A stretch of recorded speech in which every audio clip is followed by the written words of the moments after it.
Olá, meu nome é Marcos Brito e esse é o canal Parlatório do Fim, Eventos Finais. Hoje para o estudo de mais uma Parashá. Parashá, uma expressão hebraica que quer dizer porção, uma porção semanal da Torá. Torá, que são os 5 primeiros livros da Bíblia, que vai de Gênesis a Deuteronômio. A porção de hoje é Shemor, que significa nomes. Nomes está em Êxodo capítulo 1 até o capítulo 6, verso 1. Hoje, 14 de janeiro de 2023 e 21 de Tevet de 5.783 do calendário hebraico.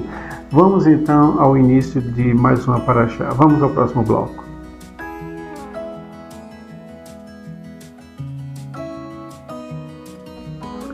Voltamos. No estudo de hoje nós iremos falar sobre a Parashá Shemor, que quer dizer nomes, e vamos percorrer por 11 tópicos. São eles: os descendentes de Jacó no Egito, as parteiras e as vidas dos recém-nascidos, o nascimento de Moisés, Moisés mata um egípcio, a morte do rei do Egito, Deus fala com Moisés no meio da sarça, Deus concede poderes a Moisés, Moisés volta para o Egito, Moisés e Arão falam a Faraó, Faraó aflige os israelitas queixam-se de Moisés a Arão. Esses são os 11 tópicos que nós iremos abordar no decorrer da apresentação dessa Parashá e vamos começar, sem mais delongas, ao próximo bloco. Vamos lá.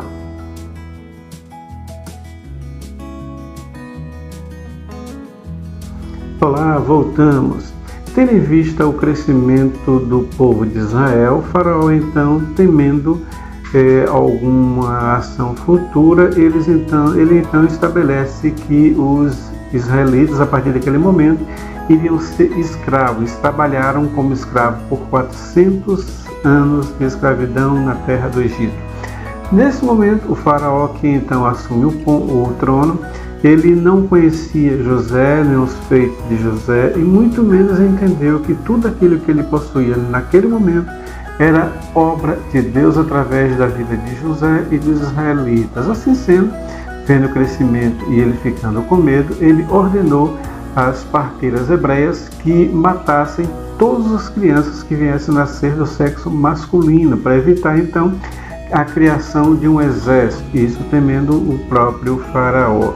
No entanto, as parteiras, 2 parteiras, não, mesmo temendo as suas vidas, eles não cumpriram esse decreto, fazendo com que algumas crianças ficassem vivas. Entre elas, Moisés. E Moisés nasceu e foi poupado a sua vida. Sua mãe, Joquebede, colocou ele em um cesto e colocou-o no rio para que o rio pudesse levar, esperando ela assim que Deus pudesse cuidar o que aconteceu e tivesse uma vida próspera, uma vida mais a salvo de todas aquelas aberrações que estavam acontecendo. Moisés, no cesto divino, descendo o rio abaixo, o rio Nilo abaixo, ele então passa pela frente da filha de Faraó, que naquele momento estava se banhando no rio Nilo. Ela então toma esse cesto e descobre que é uma criança, e já associando a possibilidade de ser uma criança hebreia em função do dito do Faraó de matar todas as crianças hebreias. E ela então toma esse menino para si e começa a criar esse menino e coloca o nome dele de Moisés, que quer dizer o retirado das águas. Das águas de quê? Da destruição, porque o rio poderia matá-lo. E leva para o palácio e começa a cuidar como filho. Moisés então passa de hebreu, que poderia ser morto pelo exército de Faraó, pelos soldados de Faraó, ou então pelo próprio rio Nilo, em função dos animais que viviam nas águas do Nilo, como hipopótamos, jacarés, crocodilos e outras coisas mais. Que ele então é salvo. E ele deixa de ser agora um israelita, um hebreu, e passa a ser filho da filha de Faraó. Isso muda tudo e já é a mão de Deus criando e começando um caminho para a libertação do povo dele que havia prometido lá atrás. Porque nos vídeos anteriores, nós vimos que tanto Jacó como José pediram que eles não morressem, não fossem enterrados ali, que seus ossos não permanecessem ali, que eles fossem levados para a terra de Canaã. Ou seja, 400 anos atrás, tanto Jacó quanto José já sabiam que eles iriam ser libertos daquela terra, que aquela terra ia ser uma terra pesada para eles, onde eles iriam amargar muitos anos, 400 anos ao todo, de escravidão, mas que logo em seguida Deus enviaria um libertador, e essa libertação faria com que, ao saírem do Egito, eles pudessem levar os ossos de Jacó e de José. Vamos ao próximo bloco.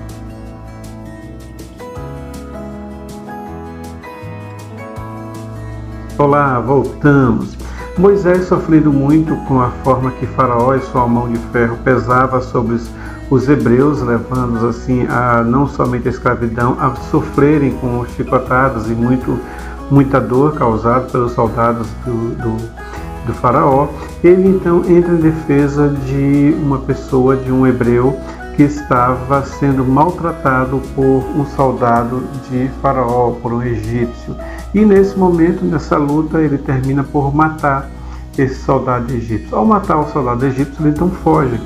Ele foge para as terras de Midian. Chegando nas terras de Midian, ele encontra com Jetro, que é um sacerdote das terras de Midian, e chegando no acampamento de Jetro, ele então casa-se com a sua filha Zípora, com quem vem constituir família.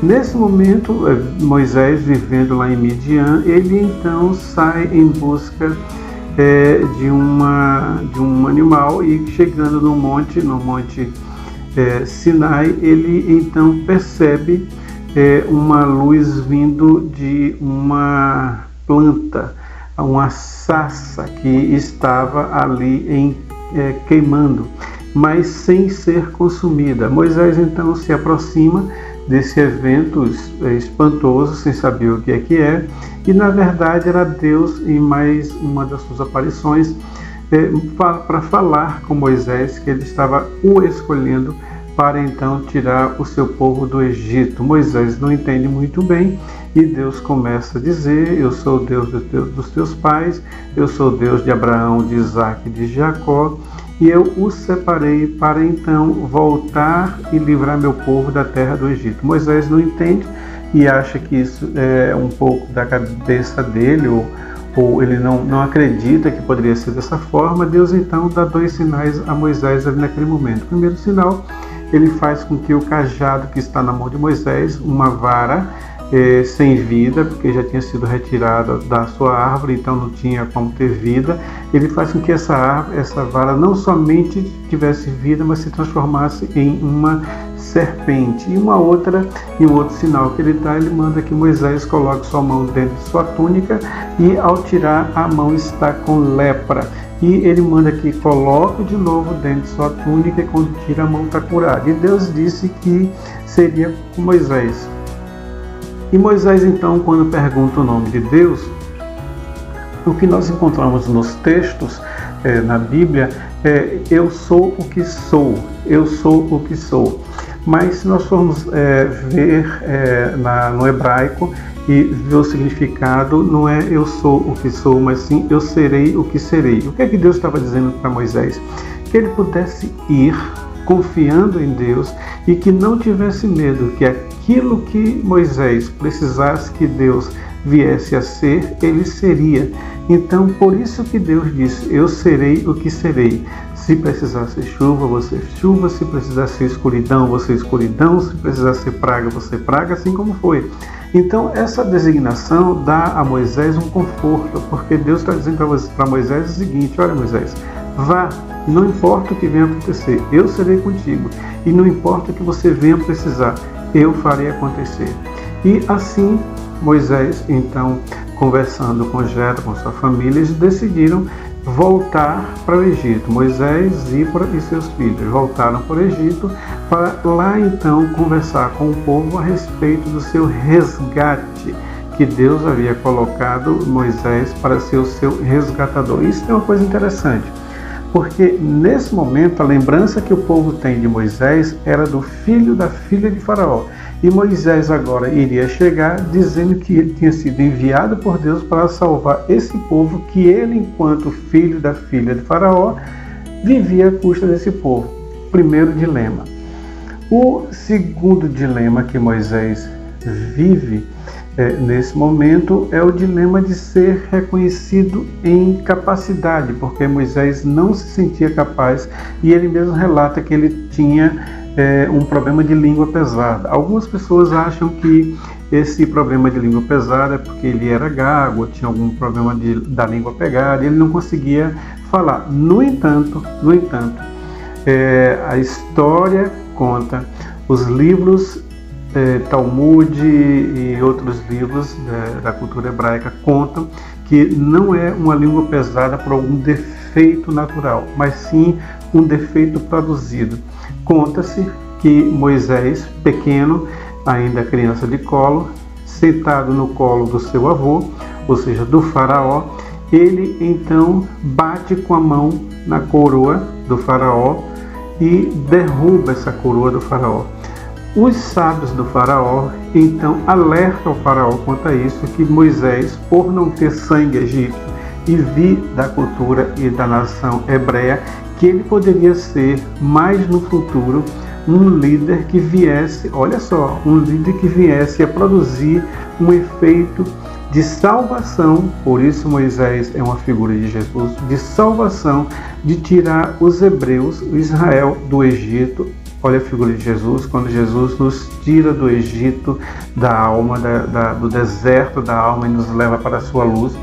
E então o faraó é alertado por um dos seus sábios a respeito disso. O faraó então faz com que isso venha a possibilidade de não existir. E como é que ele faz? Bem, como é que uma pessoa pode liderar se ele não tem uma boa dicção? Como é que uma pessoa pode liderar se ele não tem uma boa fala? Porque um líder, ele tem que ter uma boa fala e uma boa dicção. Então, Faraó manda que se pegue uma brasa e coloque na boca de Moisés. E esse colocar a brasa na boca produziu em Moisés ferida e uma cicatriz tal que Moisés não conseguia falar. Isso Moisés quando criança. Esse peso na língua que Moisés tinha de não saber falar foi uma punição, porque ele derrubou a coroa de Faraó. Não somente derrubou a coroa, mas ali existia um ato profético que ele iria derrubar o próprio Faraó e o próprio Egito. Vamos ao próximo bloco.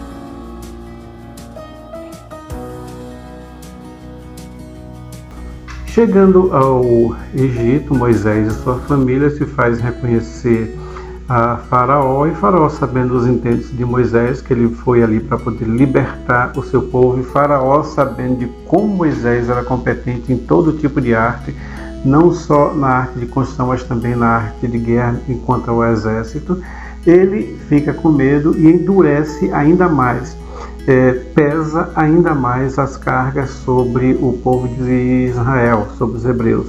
A expressão que existe da tradução na Bíblia diz que o coração de Faraó foi endurecido, que Deus endureceu o coração de Faraó. No entanto, se nós pensarmos de forma coerente, se Deus quer libertar um povo do Egito, por que ele endureceu o coração daquele que podia libertar? Melhor seria ele tornar o coração mais maleável, mais macio, acessível, assim como ele tornou o coração do primeiro faraó que teve contato com José, quanto aos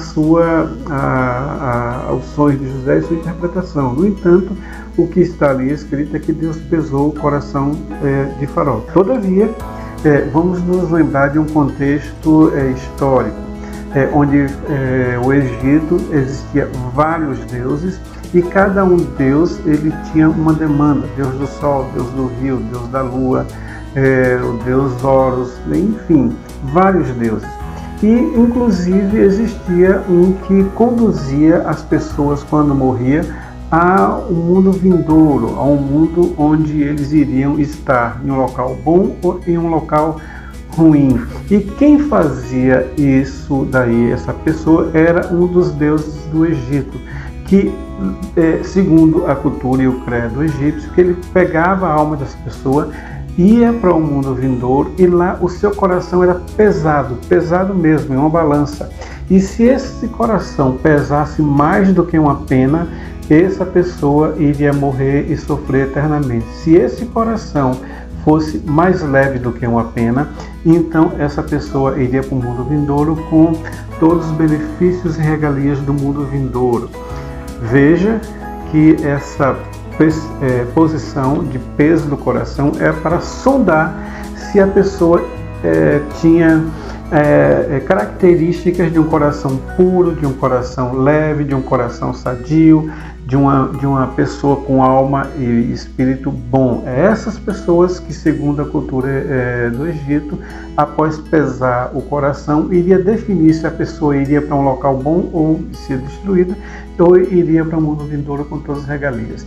E nesse momento é esse coração que está sendo pesado, para que Deus mostrasse a Moisés que, segundo a cultura que o próprio Moisés aprendeu no Egito, que o coração de Faraó foi julgado e foi condenado pelas maldades que ele fez com o povo. Então, a língua pesada, esse coração pesado que Deus fez o coração de Moisés endurecido, tem a ver com o julgamento, onde o coração de Faraó foi pesado na balança e foi definido que seu coração pesava mais do que uma pena, ou seja, ele era culpado e não era digno de entrar no mundo vindouro. O que o texto bíblico está dizendo é que Faraó foi julgado naquele momento por todas as suas maldades que ele veio a cometer com o povo de Deus, com Israel, e por esse motivo, não somente ele, mas como todo o Egito, iria desaparecer. Shalom, até o próximo sábado, se assim Deus nos permitir, dando continuidade a essa paraxá. Nós já podemos ver que é uma paraxá bastante rica em detalhes. Então, vamos nos encontrar no próximo sábado, querendo Deus. Shalom, Shavuot Tov, Deus abençoe a cada um de vocês e boa semana. Amém.